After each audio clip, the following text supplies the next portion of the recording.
Hola, buenas tardes. Disculpen el retrasito de 5 minutos y, y vamos a empezar. Va a ser una sesión corta, esta, que es de presentación de esta maestría. Entiendo que las personas que están acá también son alumnos y alumnas de esta maestría, que es su primer día. Y tenemos virtualmente, diría que unas 12 personas también que están en línea, siguiendo. Y se va añadiendo más gente también, pues obviamente profesores también de la Universidad Jorge Tadeo Lozano y también pues toda el área de cinematografía, pues bienvenidos y bienvenidas también a esta sesión. Em, Esta sesión que le he puesto un título muy largo y que va a ser una especie como de charla introductoria de unos 45 minutos, más o menos, es decir, sobre las 5:50, 5:55 pararemos, vamos a hacer un espacio de preguntas o de un poco de diálogo y ya cerraríamos para no hacer tampoco, no extendernos mucho.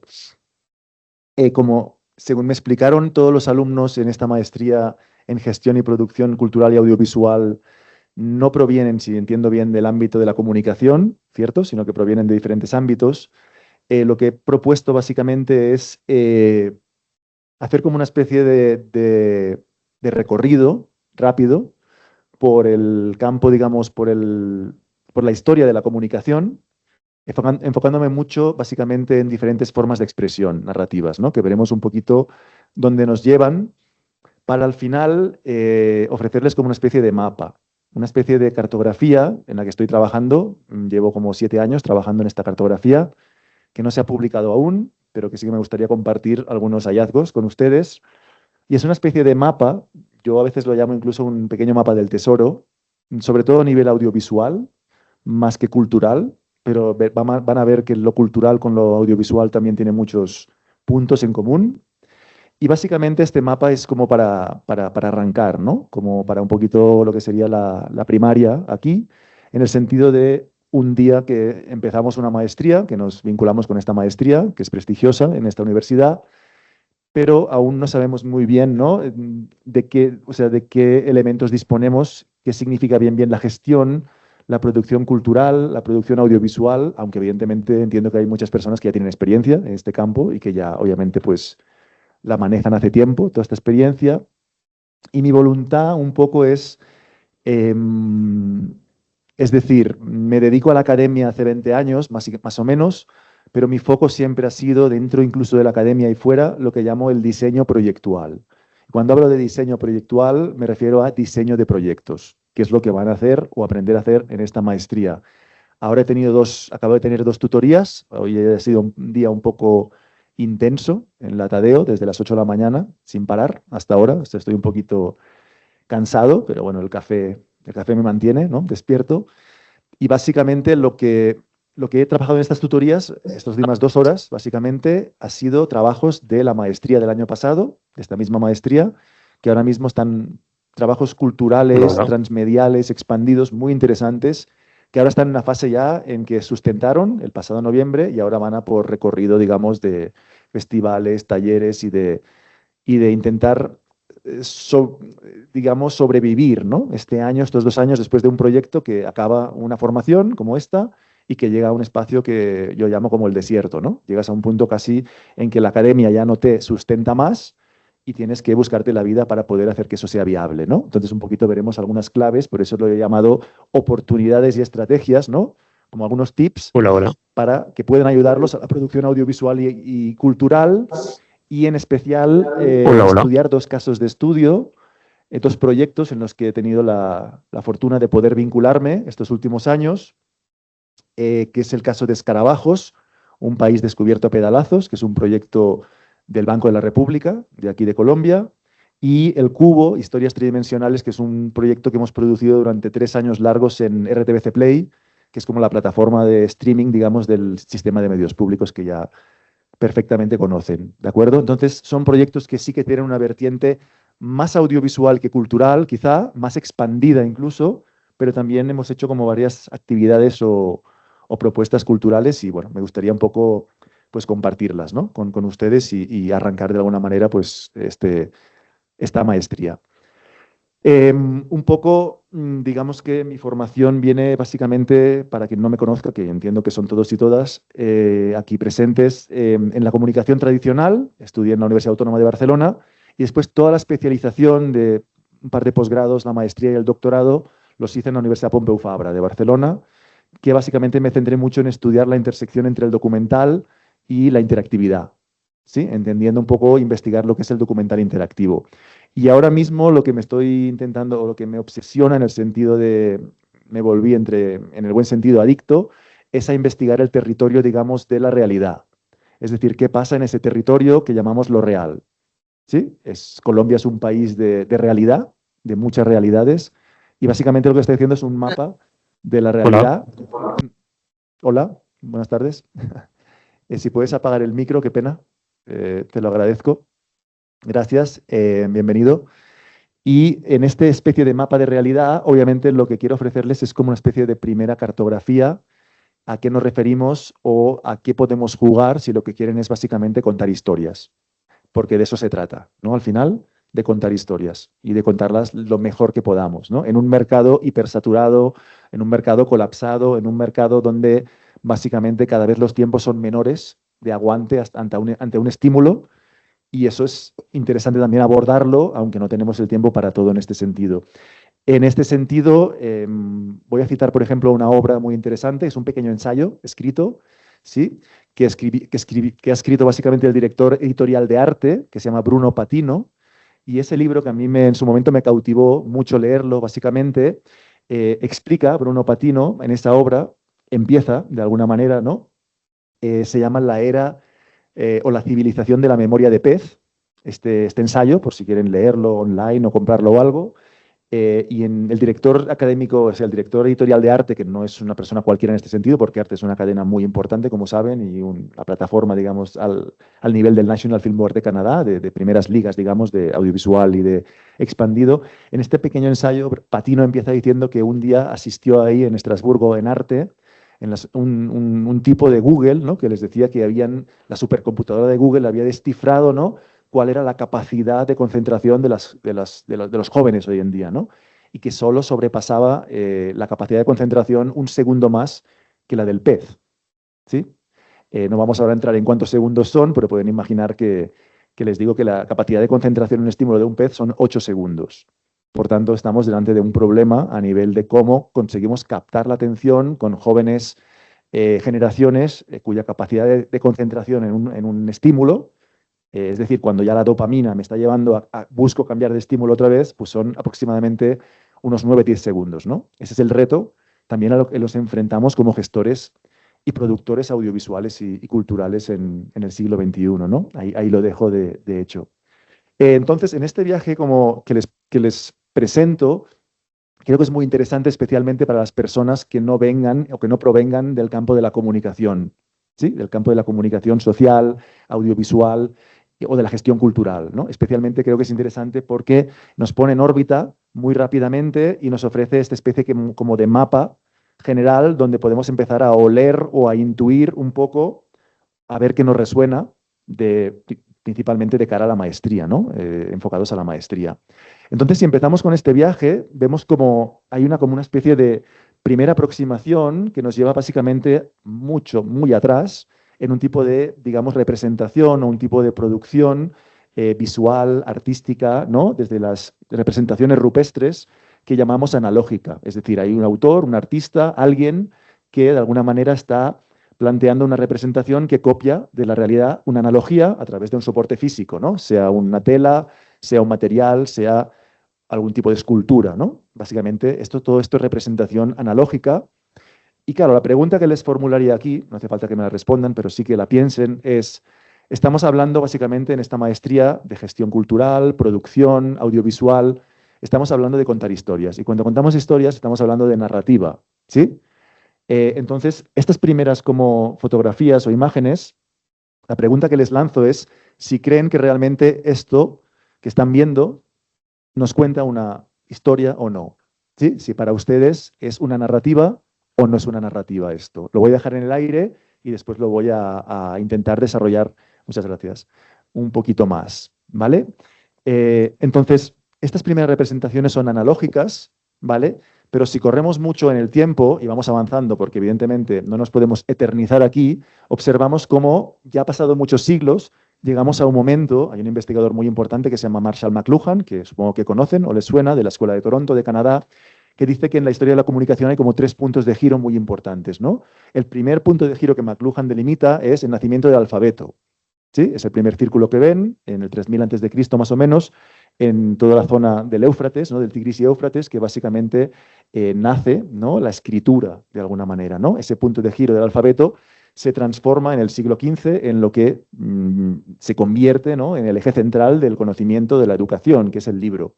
¿Sí? A través de Gutenberg y de la imprenta, 1450, en Alemania, en Maguncia, aparece el libro, ¿no? Que según Gutenberg es el segundo punto giro muy importante, momento de giro, según McLuhan, en la historia de la comunicación. El tercer punto que él dice es el telégrafo, que será a principios del siglo XX, ¿no? 1902 o así, la radio, Marconi también, todo el tema de las comunicaciones, ¿sí? Por telégrafo.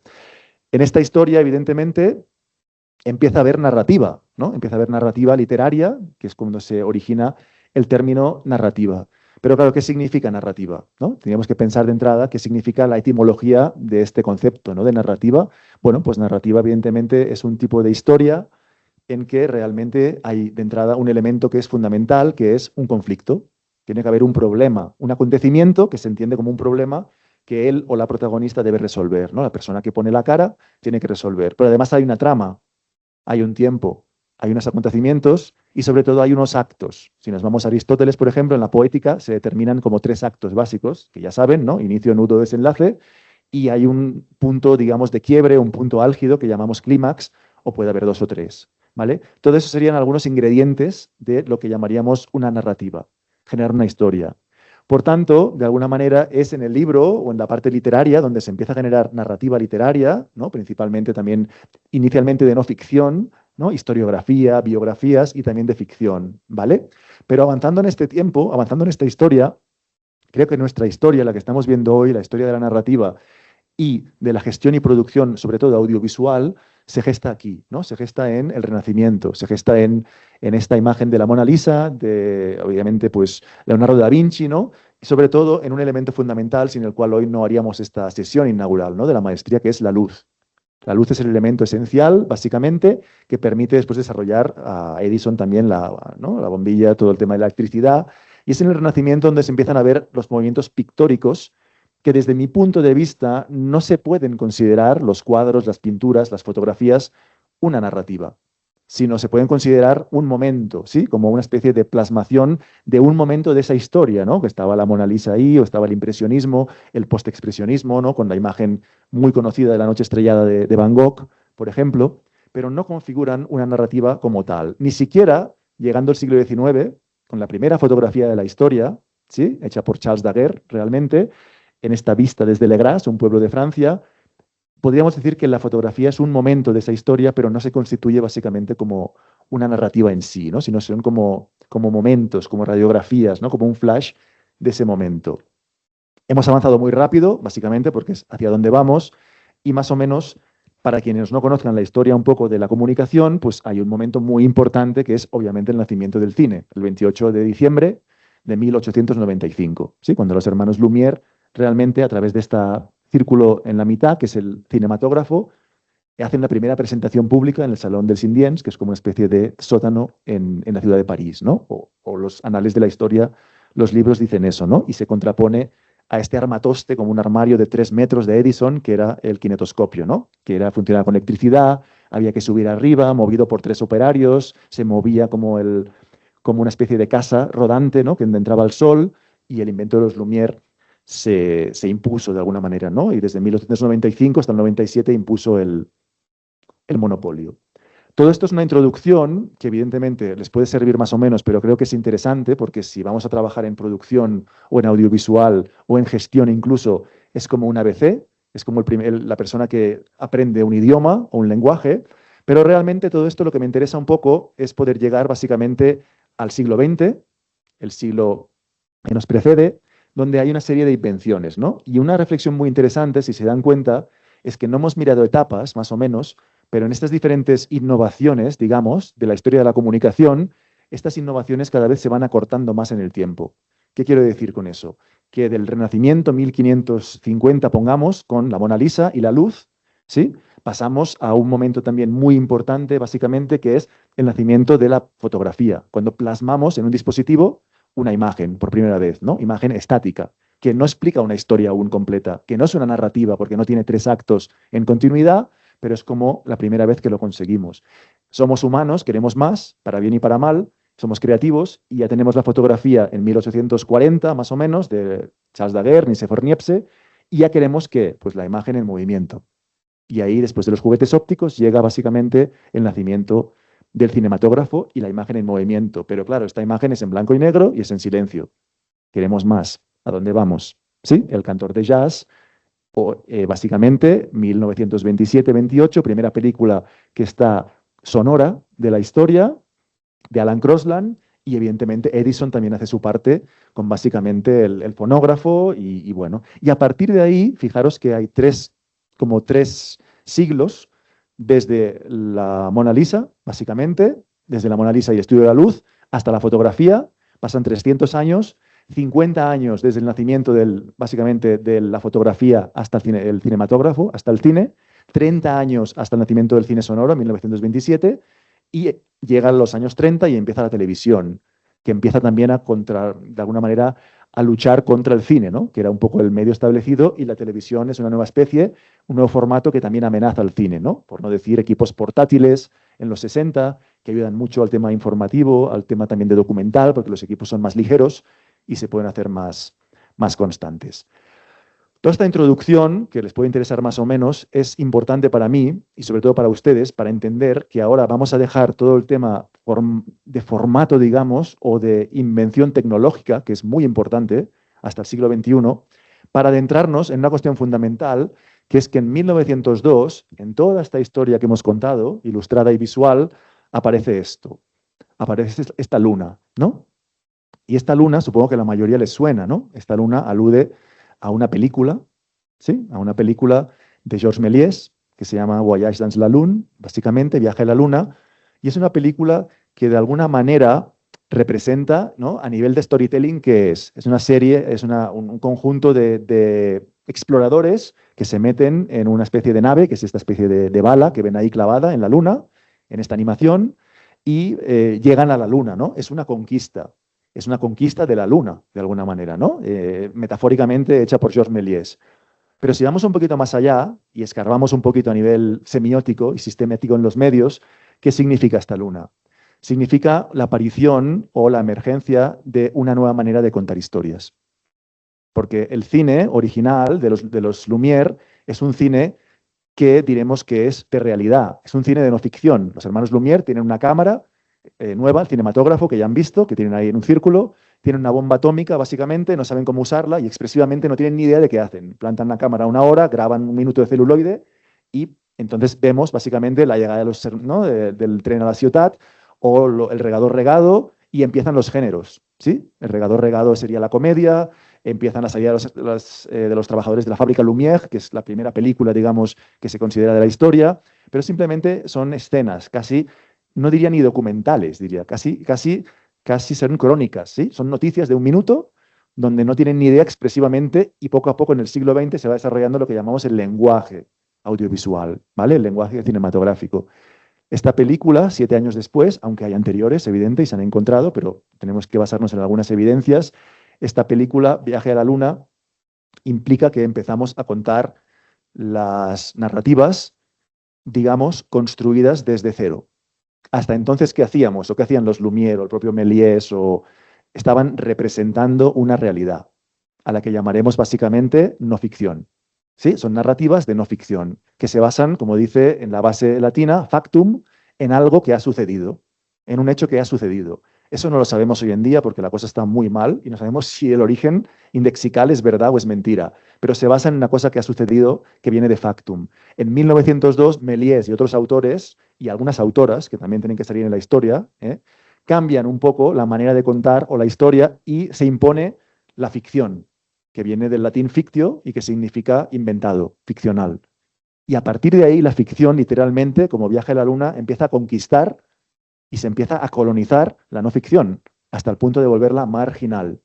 hasta el punto de volver la ficción algo muy importante. Hola, buenas tardes. Qué pena, ¿podría silenciar el micro? Gracias. Entonces, en esta especie de juego o de mapa que estamos constituyendo, realmente la no ficción tiene un papel muy importante y lo sigue teniendo, pero que se forja en el siglo XX. Se forja en los grandes estudios de Hollywood, el Star System, y dónde se ponen las grandes inversiones en la ficción, ¿vale? No tanto en la no ficción.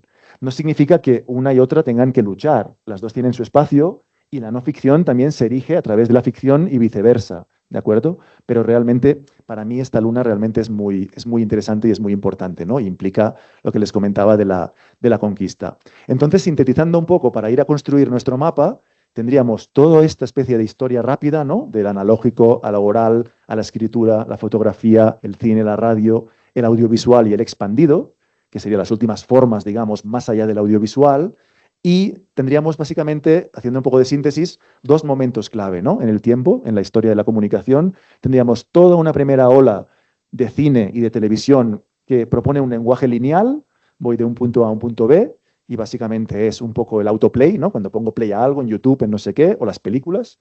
Es decir, interpreto lo que me dice el autor cognitivamente, pero no hago nada a nivel de interactuar físicamente, ¿no? No tengo agencia, digamos, para intervenir en la historia. En los 90 del siglo XX aparece lo multimedia, lo no lineal, múltiples medios, y aparece sobre todo con mucha fuerza lo interactivo. El discurso o la película en algún momento se para, pide que yo reaccione, y si no hago algo físicamente, elijo un camino, hago un juego o algo, no avanza. ¿De acuerdo? La película no avanza, o a lo mejor la película se expande. La película se diversifica a través de diferentes plataformas y se vuelve transmedial. ¿De acuerdo? Como por ejemplo Harry Potter. Sí, las grandes franquicias de ficción empiezan por una novela o por una película y se acostumbran a expandir, pero el centro puede ser cualquiera, una novela, un cómic, una película, una serie, etcétera, ¿vale? Hay múltiples ejemplos. Y finalmente nos encontramos aquí, nos encontramos en este punto, en el tercero, en el recuadro final, que es la revolución virtual, ¿no? Que de alguna manera ha entrado con toda lo inmersivo y estamos en un momento que estamos introduciendo lo generativo, ¿no? La narrativa generativa, la IA generativa.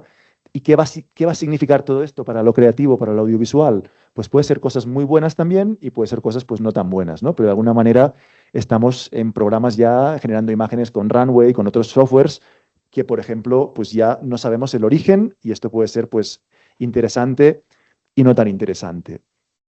Entonces, en todo esto, en toda esta evolución que hemos visto en un viaje supersónico que les propongo de formas de representación o expresión narrativa, la idea un poco es que vean o que veamos básicamente que todo esto se traduce básicamente en esto, en esta síntesis, ¿no? Que es un poquito el mapa que les estaba comentando, ¿no? El mapa un poco, para mí es muy útil y es un poco del tesoro en el que, bueno, hay que seguir trabajando, pero si nos fijamos un poco, cuando vamos a contar una historia o cuando vamos a contar una narrativa, al final esta narrativa responde a qué vamos a contar, ¿no? Y el formato sería cómo lo vamos a contar. Es una suma entre qué y cómo, ¿sí? ¿Qué voy a contar y cómo lo voy a contar? ¿De qué manera? ¿Sí? ¿Qué formato voy a utilizar? Entonces, en el qué vamos a contar, de entrada, cuidado porque hay más géneros, es decir, encontraríamos como tres grandes macrogéneros, ¿sí? Encontraríamos un macrogénero que es ficción, construimos todo desde cero, y en la ficción lo tenemos muy claro, ¿no? En la ficción lo tenemos bastante claro de entrada, ¿no? Porque, por ejemplo, ponemos Netflix y se ve toda una serie como de categorías que responden a la ficción, ¿no? Es decir, hay una serie de géneros que están en la teoría de los géneros, de Robert Altman, etcétera, de más autores, están muy claros en la ficción, porque la industria los ha producido, como por ejemplo melodrama, drama, comedia, ¿sí? Terror, ciencia ficción. En la ficción tenemos muy claras las categorías o los géneros que nutren, digamos, y subgéneros, este gran macrogénero que se llama ficción.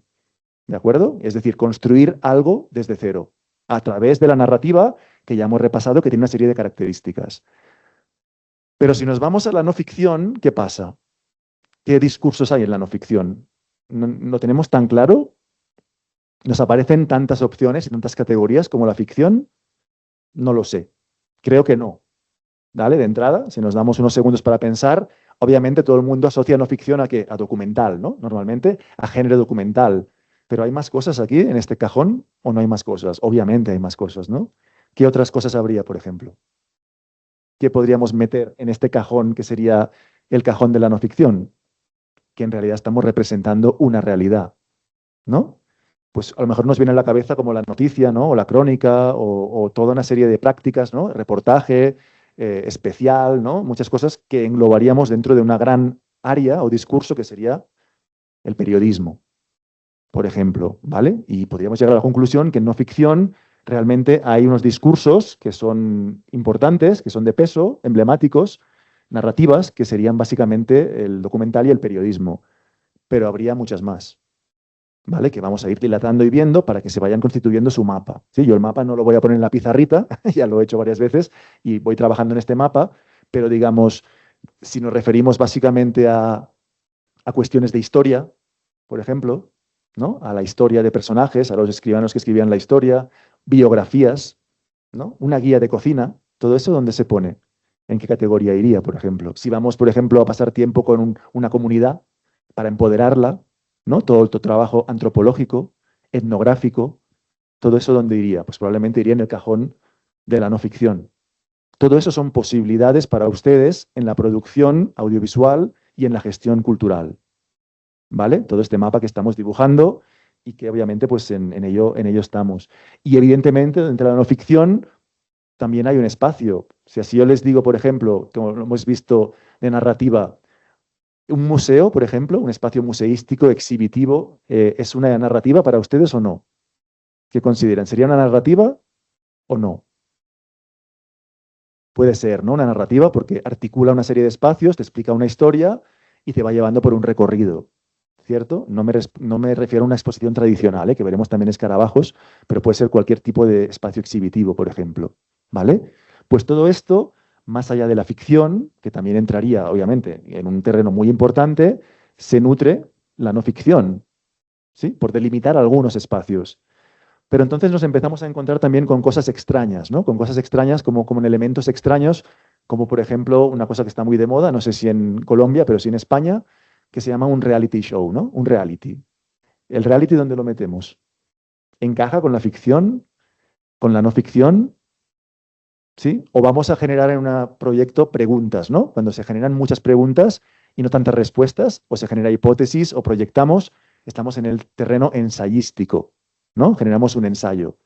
¿El ensayo de qué bebe? Bebe de hipótesis, bebe de cosas que proyectamos futuristas, pero son ficcionadas, inventadas, y bebe también de hechos reales, bebe también de la no ficción. ¿Dónde lo colocamos? ¿Sí? Entonces, desde mi punto de vista, en medio de ficción y no ficción, que es esta cosa que he puesto abajo porque no la tengo muy clara, hay un terreno híbrido, ¿sí? Hay un terreno de hibridación que es muy interesante y es donde pasan las cosas realmente más interesantes, en este terreno híbrido. En este terreno híbrido entraría lo artístico, donde ponemos el mundo del arte, ¿no? Lo experimental, ¿dónde iría el entretenimiento aquí? Cuidado, porque hay muchas formas, ¿sí? ¿Dónde iría la educación? ¿Sí? ¿Cómo categorizamos todo esto? Pero no me importa tanto categorizar, sino que realmente vean la posibilidad y el abanico de cosas que pueden hacer si dibujamos este mapa, ¿no? Y después tenemos el terreno también donde no sabemos muy bien qué estamos haciendo y donde hay una hibridación en la que encontramos cosas como pues, el ensayo, el falso documental, que también les suena, ¿no? Cuando utilizamos cosas de realidad que han pasado y ponemos cosas que son inventadas para que el espectador se pierda, ¿no? Y eso es un juego muy interesante en el mockumentary o en el falso documental, por ejemplo, ¿vale? Entonces, yo creo que en lo artístico, en lo experimental, en lo híbrido, hay una oportunidad enorme también de hacer cosas, especialmente en esta maestría que hoy está arrancando. Entonces, es ver un poquito todo el esquema, todo este cuadro, y también a la vez ver un poco cómo enganchan o cómo hacemos como un match con estos formatos, ¿no? Con el audiovisual, con lo interactivo, con lo transmedial, lo inmersivo y lo generativo, sabiendo un poco. Entonces, como reflexión final, de la que evidentemente pues aún se está conformando este mapa, esta cartografía, pero creo que es muy interesante, y tomando básicamente diferentes variables, las posibilidades de intersección son, no diría ilimitadas, pero son muchas. ¿Sí? Entonces, un poco mi invitación o mi provocación en el sentido positivo es que en esta maestría, ¿no? En producción audiovisual y gestión cultural, no se queden con las palabras solamente producción audiovisual, ¿sí? Voy a hacer una película audiovisual, una serie de ficción audiovisual, un documental audiovisual. o voy a hacer una gestión cultural de intervención social o de museística o de un museo o de exhibitiva, sino que vayan más allá. ¿Sí? Darles un poquito hoy como una especie de mirada, de abanico, de todas las posibilidades, que es verdad que las miramos y nos empachan un poco porque es una cosa muy grande, pero que les sirva un poco como para poner algunos nombres, algunas categorías de todo lo que podemos llegar a crear, ¿no? Y que tampoco nos quedemos en lo audiovisual. Colombia es un país donde lo expandido se ha trabajado bastante, ha habido ayudas y en ese sentido yo creo que es un país eh, que está liderando Latinoamérica en ese sentido y hace años que lo lidera. Tiene subidas, tiene bajadas, montaña rusa, como es la vida, todo lo que sube baja, es una ley universal, básicamente, pero Colombia está ahí, está produciendo nuevos medios, está produciendo nuevas cosas. En esta universidad tenemos ejemplos muy claros, básicamente en asignaturas, en cómo se trata el pregrado, en referentes como Alejandro Ángel. O sea, hay mucha de dónde sacar, de dónde realmente también se puede rascar en Colombia y un poco la invitación es eso, ¿no? De que no se queden solamente que ficción es una película o quiero ser director o hacer mi película, que no ficción es voy a hacer un documental o un reportaje porque hay mucho más y que en el campo que realmente estamos en una era y en una frecuencia, yo creo, disruptiva ahora mismo, estamos en una gran crisis, ¿no? Una gran crisis mundial, sistémica en todos los niveles, estoy de acuerdo, pero para los griegos crisis es la palabra que significa oportunidad también. Por tanto, evidentemente, muchos sufrimos o sufren y algunos pocos se aprovechan también, ¿sí? Para mal. Pero también hay oportunidades para crear, para innovar. Hay una frecuencia receptiva para hacer cosas extrañas, ¿sí? Cosas bizarras de alguna manera. Y mi invitación es que de alguna manera, pues aprovechen de alguna manera esta oportunidad. Voy a, si me permiten, a ver un poquito lo que os comentaba. Me quedan básicamente 10-15 minutos después de esta reflexión, introducción, para que veamos un par de proyectos muy rápidamente, hechos aquí en el país, básicamente.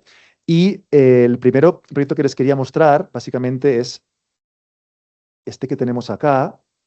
Vamos a ver si puedo y van a ver un poquito el navegador. A ver si desde casa lo pueden, es decir, si desde el Teams se ve bien. ¿Ven la pantalla? ¿Alguien si me puede dar feedback, por favor, los que están conectados? Hola, profe, buenas tardes. Sí, sí se ve. Vale. No creo que se escuche, pero por lo menos podemos ver un poquito Este es el primer proyecto que les comentaba. Ahora les pasaré un vídeo que está hecho básicamente como una muestra de lo que queríamos hacer. Y es un vídeo, bueno, es una página web, básicamente, pero es un proyecto transmedial, expositivo de gestión cultural que se llama Escarabajos, un país descubierto a pedazos. Es un proyecto que arrancó en ideas del Banco de la República en 2017-2018 y fue creciendo hasta que más o menos lo cerramos, yo creo también por agotamiento, en 2024-2025. Es un proyecto que ha tenido una duración de 5, 6, 7 años en total, en diferentes fases, y en la que se cruzó el COVID también, ¿no? Y eso realmente paralizó el proyecto. El origen de este proyecto, como Transmedia, es una exposición en la Biblioteca Luis Arango de Bogotá que no se pudo hacer. No se pudo hacer porque cuando estaba ya planificado todo, pues 2020 cerramos todo hasta 2023 y se paró. Y a raíz de eso, y gracias a eso también, por desgracia lo del COVID fue terrible, pero se trasladó todo esto a una réplica, digamos, en el ámbito digital. ¿Vale? La exposición se hizo, se ha hecho, es itinerante por toda Colombia, va cruzando ciudades y, como pueden imaginar, explica un poco la historia de éxito del ciclismo colombiano de estos últimos años, ¿no? Puede gustar más o menos el ciclismo como deporte, pero es interesante. Es un proyecto bastante pequeño, éramos un equipo de 15 personas más o menos, es chiquito el proyecto con la curaduría de Diego Aldana y Gabriel Linares, que también incluye periodistas, curadores, diseñadores, y del cual hemos producido, evidentemente, lo más complicado ha sido todo el tiempo de recolección de archivo de las principales, ¿no? Cadenas, diarios, ¿no? Y revistas del país para los derechos. Pero básicamente lo más interesante ha sido la exposición itinerante, que ahora les mostraré un pequeño videíto que grabé cuando fui ahí hace un par de años en la biblioteca, y un centro de recursos documentales, ¿no? El centro de recursos documentales tiene pues un poquito todo el contenido que ven acá, que es básicamente como 60 biografías de todos los ciclistas, de toda la época, de todos los años, como ven, ordenados. Y lo interesante es que de toda esta especie de pequeña enciclopedia que creamos o que creó el Banco de la República, está conectado con la biografía completa, que va a la Wikipedia, está conectado con podcast, podcast de todos los ciclistas y de todo, básicamente con varios episodios de podcast, y sobre todo un trabajo muy grande de animadores y del Mintic, que hicieron una serie de cápsulas de vídeo animadas, que son básicamente también 10 videos, que realmente yo creo que es una maravilla realmente todo lo que generaron y todos los recursos, ¿no? Entonces, bueno, un ejemplo de estos vídeos pues sería básicamente, no sé, por ejemplo ¿no? Para que veamos un fragmento. No creo que en casa lo puedan escuchar, porque el sonido no, básicamente no se escucha, y desde aquí veo que tampoco, pero bueno, por lo menos lo podemos ver un poquito, que hubo un trabajo muy importante, porque está silenciado, de animación. Igualmente con el Teams creo que no está activado el audio, pero bueno, aquí hay toda una música, todo un narrador, toda una historia, y realmente es un trabajo fantástico, ¿no? Porque evidentemente la animación nos entra por los ojos, ¿no? Y nos permite pues ver cómo a través de 10 pequeños vídeos de 5 minutos pues se erige toda la historia del ciclismo, ¿no? Entonces, esto es una especie de un trabajo realmente faraónico, yo creo, que se hizo en este sentido del Banco de la República, y entonces había un poco aquí también todo el tema cultural, todo el tema de las personas que iban a la exposición, que es esta, que les voy a mostrar ahora en este vídeo de la exposición, que es una cosa que grabé yo y edité de manera muy precaria, pero creo que sirve para hacerse una idea. Eh, que es un poquito la primera, ¿no? Cuando se consiguió realmente eh, generar esta exposición. Aquí está un poco a cámara rápida, pero vemos básicamente pues toda la preparación de la exposición. Fue un espacio expositivo bastante grande, es decir, hubo una gestión cultural muy importante también de curadores culturales, de curadores de las regiones, porque después eso, evidentemente, en la Luis Arango es un espacio gigante, ¿no? Un espacio muy grande, pero evidentemente en cada ciudad o en cada región no se puede replicar, pero hacíamos como utilizamos la metáfora, ¿no? De las escaleras, como si fuera un puerto de montaña. No sé si alguien tuvo la oportunidad de ir o visitarla, pero realmente creo que como proyecto es como un poco lo que faltaba, ¿no? Todos los diarios, todo el tema de derechos. Entonces también hicimos una serie como aparte de la exposición, que tuvo muy buena, se recibió muy bien, todo el trabajo de redes sociales, bueno, teníamos una buena estructura aquí. También es interesante mencionar que realmente lo que faltaba o lo que veíamos que nos faltaba era como un espacio, perdón, como un espacio que cohesionara todas estas partes, ¿no? La gente decía, la gente nunca visitaba todo el transmedia porque es inmenso y realmente muchas veces son piezas como segregadas, ¿no? Disgregadas. Entonces lo que hicimos aquí también fue proponer, antes incluso de la exposición, un espacio digital donde lo que teníamos muy claro es que no queríamos hacer una adaptación. O sea, no queríamos replicar el museo del Google Street View, ¿sí? Igual que lo que han visto ahora, ¿no? Como una réplica de lo que hubiera sido una exposición virtual donde uno va avanzando como por Zooms, ¿no? Por el museo. Entonces lo que nos inventamos fue como una especie de especial multimedia que se podría considerar un documental interactivo, que es este, donde básicamente lo que trabajábamos también con sonido y todo, lo pueden ver en casa o ver un poquito, pues hicimos como una especie de proyecto, no es lineal, pero sí que sigue cronológicamente un poco con un narrador, la historia un poco del ciclismo en sus diferentes etapas, ¿no? Este trabajo quizás es el que nos llevó más tiempo de hilar, porque aquí sí que intentamos integrar todo el contenido en este proyecto, ¿no? En Escarabajos. En realidad el proyecto nunca se acabó al 100%, es un proyecto gigante, sí que es un proyecto que al final se impuso porque había varias casas productoras también que estaban a la vez haciendo proyectos y lo han hecho muy bonitos también de la historia del ciclismo, y quisimos replicar en este interactivo, ven, como una especie de etapa, ¿no? De etapa ciclista, con una serie de elementos, ¿no? De variables que se van restando y que van jugando, y un locutor que siempre podemos activar, pero que ahora por una cuestión también de hacerlo aquí en vivo con varias personas y en casa también, con 12 personas que nos siguen, pues no podemos escuchar el sonido, ¿vale? Pero después lo pueden ver. Y es tan sencillo como con el ratón ir bajando o con la flecha, ¿no? Hacia abajo. Es una especie de formato de scrollytelling. Hacemos un scroll y a la vez estamos viendo un storytelling, y aquí pues tenemos un narrador que nos explica, y a medida que vamos bajando pues se va cargando el contenido y nos da la sensación de que estamos pues haciendo como una etapa, digamos, ciclista, ¿no? Y aquí ya interviene todo el material de archivo, que fue un poquito el gran reto, ¿no? De Escarabajo, que en realidad fue coordinado por Zuli Zabala, que es la directora de la red de bibliotecas del Banco de la República, y a la que se debe, pues, digamos, culpable, ¿no? En este sentido de esta pieza y de este trabajo tan interesante que expone las cosas buenas, ¿no? Que son muchas, que tiene Colombia. Este trabajo nos costó mucho porque a nivel de guión esto es muy complejo, hay que calcular, digamos, ¿no? Como cada uno, cada punto, cada aparición, cada concreto a partir de los curadores, yo ayudando hacia el guión interactivo, en mi labor un poco de coordinador de transmedia y de interactividad, pero al final realmente fue un proyecto muy bonito, que tenía que acabar también con una parte, digamos, de participación del usuario, donde el usuario podía hacer como un álbum de ciclistas, ¿no? Como el álbum personalizado de cada uno, ¿no? Pues, no sé, de los que quería o de los que... Y ese álbum al final se lo podría pues, descargar, se lo podría llevar en PDF o en algún formato. Toda esta parte al final no se pudo desarrollar por una cuestión también de financiación y por una cuestión también de que no podíamos generar un registro. En estos proyectos es muy importante hacer un registro para poder como parametrizar el avance del usuario, ¿no? Como un videojuego. Y esto no se pudo hacer de alguna manera. Por tanto, todo eso quedó un poco falseado, limitado, pero el 90% del proyecto y de la información pues está aquí y son, bueno, es un montón de proyectos, como de etapas y fue realmente un trabajo muy bonito, pero hasta aquí llegamos, ¿no? En este proyecto que para mí es un ejemplo que mezcla también gestión cultural, producción audiovisual, producción expandida, elementos transmedia que funcionan muy bien para extender la historia, siempre y cuando sean variados y no se copie, no se haga una adaptación o una multiplataforma, y con esto pues un poquito trabajamos sobre esta base. Y para finalizar, les voy solamente a mostrar este último proyecto, que es el Cubo. Es un proyecto que ya no está funcionando, pero que hasta medianos 2023-2024 tuvimos la posibilidad de experimentar en un espacio como RTBC Play, del sistema de medios públicos, y logramos hacer 3 temporadas del Cubo.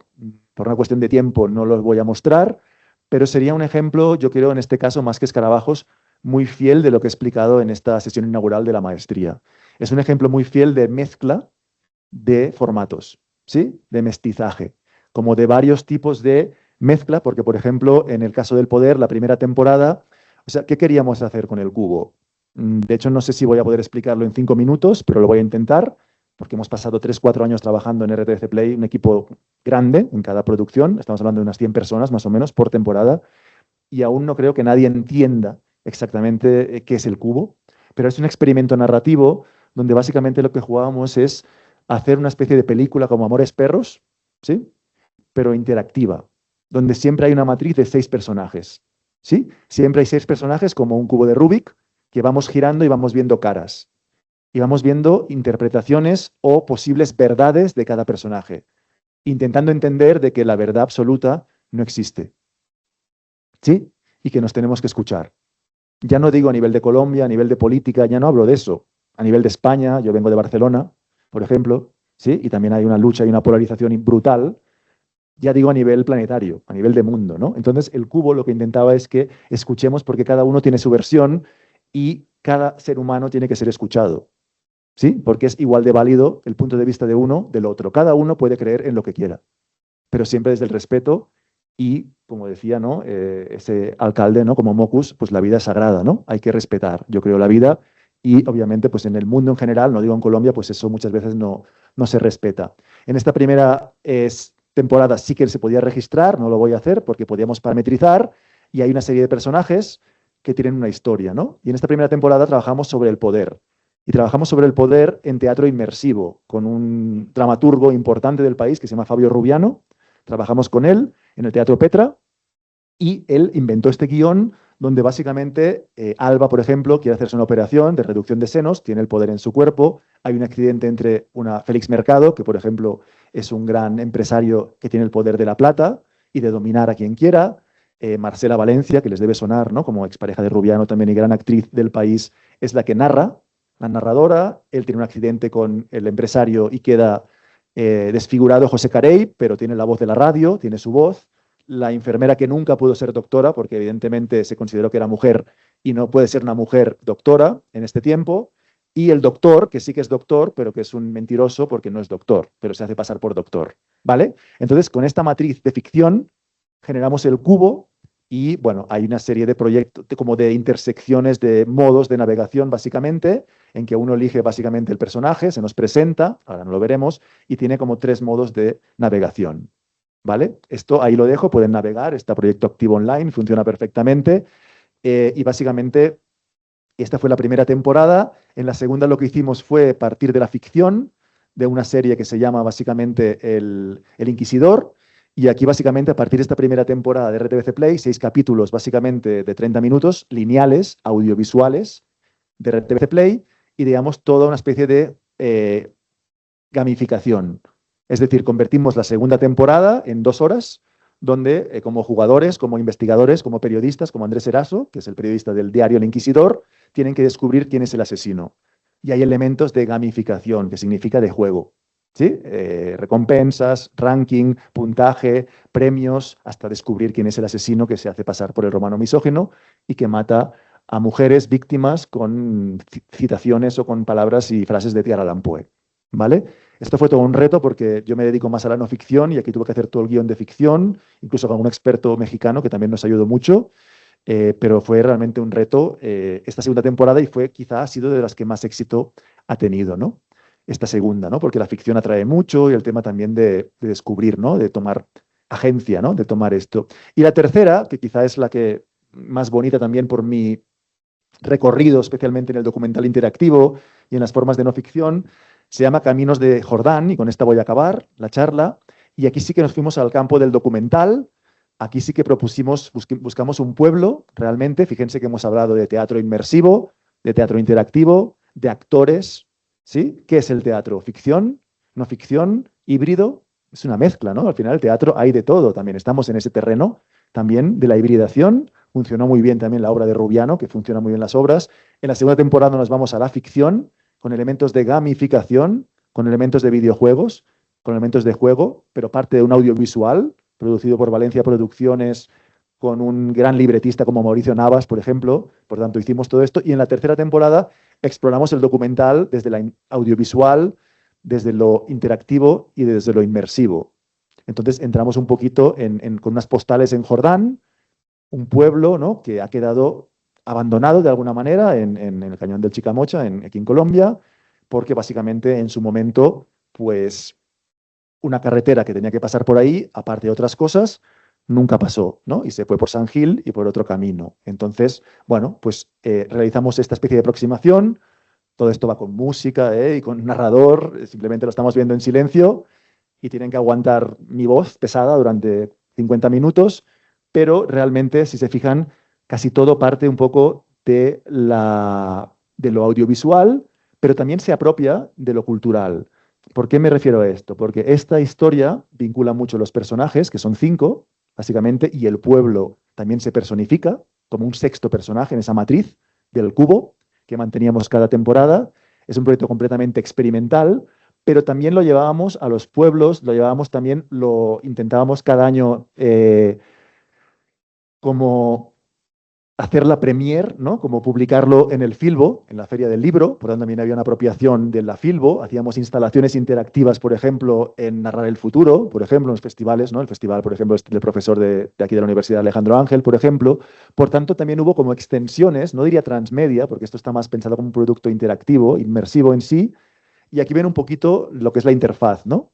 La interfaz es como una especie de visitante que llega a este pueblo perdido en medio de la nada, hay que coger un personaje, se puede cambiar de personaje y se puede profundizar en la historia.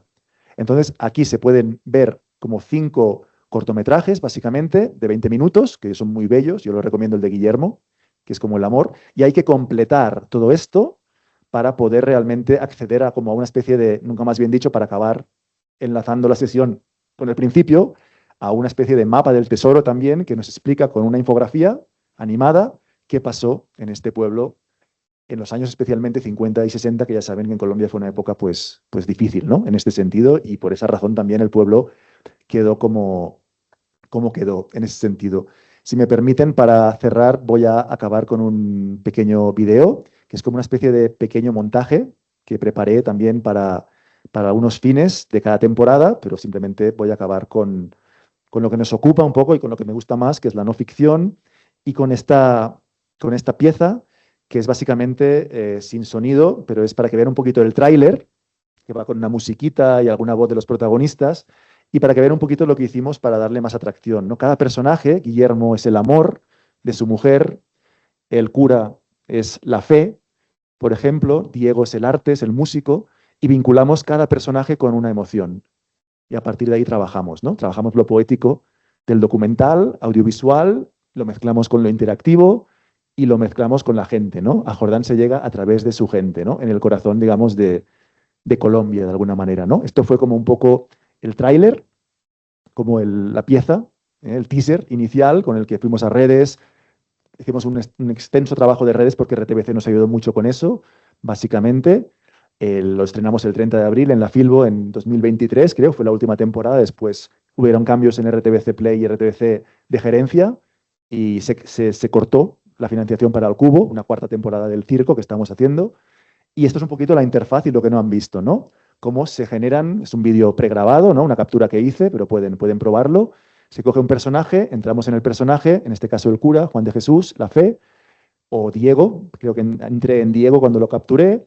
Se ve el video o el cortometraje que es lineal, de 20 minutos, y después hay como unas 2 o 3 interactividades en el video de Diego, ¿vale? Donde la interactividad, ahí la ven, abajo, es mínima, y vamos completando las líneas de tiempo, si se fijan, de cada personaje. Hay un momento que en el cubo siempre se cruza como Amores Perros, en esta línea roja, que es la festividad del pueblo, ¿no? Donde todos los personajes se encuentran y comparten, ¿no?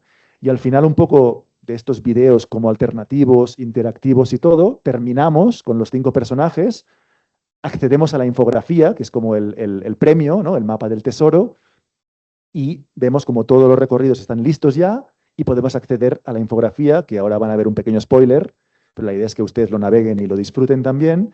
Y en esta infografía vemos cómo es muy extensa, es una especie como de report, ¿no? Como de informe de lo que pasó en los diferentes años en Jordán. Hay componentes inmersivos, vídeos 360 y hay una serie como de recompensas.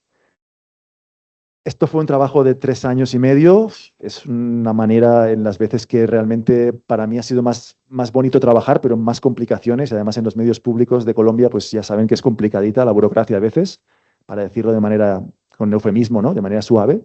Pero realmente fue un reto y creo que de alguna manera ilustra básicamente todo el tema que les estaba comentando, ¿no? Ilustra realmente todo el tema de cómo todo esto que hemos visto al final, toda esta mezcla, ¿vale? De posibilidades, que es con lo que acabaré, es posible, evidentemente, con un medio como RTBC, con un presupuesto generoso durante tiempo, pero la idea un poco también de esta presentación y de esta charla inaugural es que aprovechen la oportunidad. Yo hace 20 años hice una maestría en Barcelona que se llamaba Artes Digitales, ¿no? Artesanías Digitales.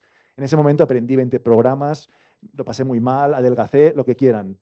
Pero una maestría realmente es un momento muy importante, ¿sí? Y en un momento en que no solamente uno aprende de grandes profesores y profesoras, sino que uno puede gestar lo que lleva en la cabeza, ¿no?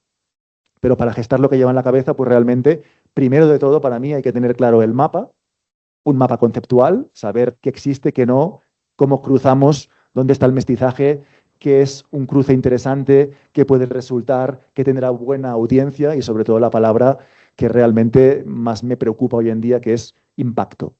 ¿Sí? ¿Cómo llegamos a tener un cierto impacto? Porque ya no se trata de producir o no producir.